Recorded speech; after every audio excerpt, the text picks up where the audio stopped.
اچھا، اب اس کی تھوڑی سی ڈیٹیل کر لیتے ہیں تاکہ آپ کو آیات کی سمجھ آ جائے۔ فَبَدَّلَ الَّذِينَ ظَلَمُوا، پھر ظالموں نے دوسری بات سے اس بات کو بدل ڈالا جو کہی گئی تھی۔ اور وہ کیا بات تھی؟ آپ کو یاد ہوگا جو ہم نے لاسٹ آیت میں پڑھا تھا کہ اللہ تعالیٰ نے کہا تھا کہ اس شہر کو فتح کرو، اور جب شہر فتح ہو جائے تو اس کے دروازے سے جب داخل ہوگے تو اس ٹائم پر سجدہ کرتے ہوئے جانا اور اللہ تعالیٰ سے بخشش مانگتے ہوئے جانا اور حتتن کہتے ہوئے دروازے کے اندر داخل ہونا شہر کے۔ تو فرمایا کہ انہوں نے کیا کیا، بجائے اس کے کہ وہ اللہ کا حکم مانتے، انہوں نے فبدل الذین ظالموا، ان ظالموں نے بات کو بدل ڈالا، قولا غیر الذی قیلا، اس بات سے جو ان کو کہی گئی تھی اس سے انہوں نے بات کو بدل ڈالا، اور بجائے اس کے کہ وہ حتتن کہتے انہوں نے ہنتتن کہنا شروع کر دیا، یعنی بیچ میں نون ایڈ کر دیا۔ اور جب دروازے میں سے داخل ہوئے فاتح قوم کی حیثیت سے، تب بھی بڑے تکبر اور غرور کے ساتھ سینہ پھلا کے داخل ہوئے، اور وہ حتتن کی بجائے انہوں نے ہنتتن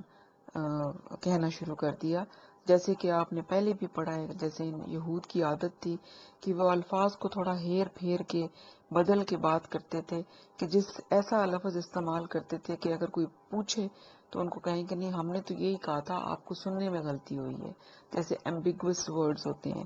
تو اس طرح سے انہوں نے بدل دیا۔ اور ہنتتن جو ہے اس کا مطلب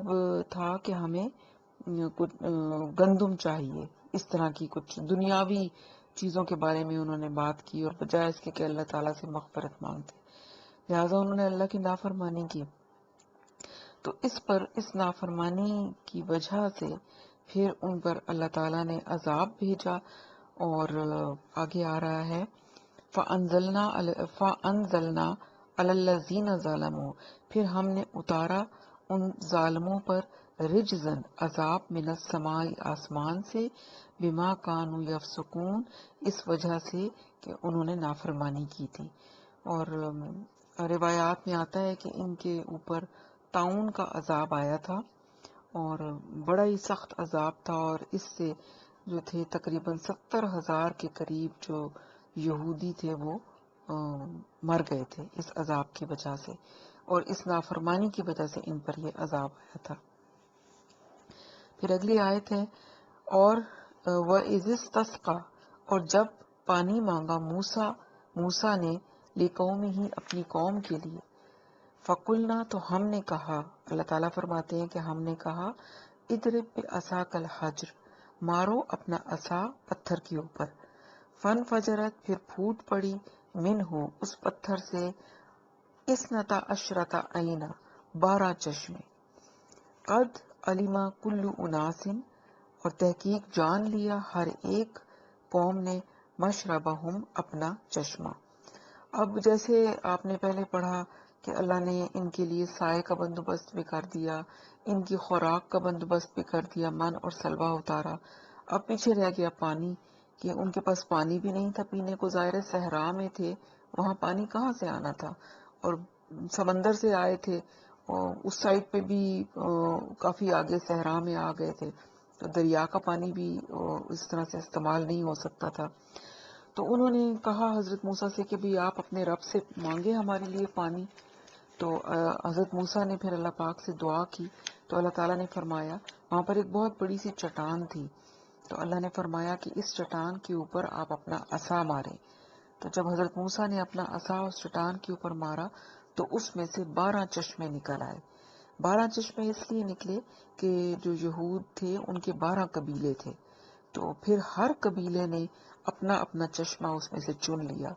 اور کہتے ہیں کہ چشمے جو تھے کوئی چھوٹا تھا کوئی بڑا تھا، اور قبیلوں نے اپنے اپنے سائز کے مطابق، یعنی جس قبیلہ جو بڑا تھا اس نے بڑا چشمہ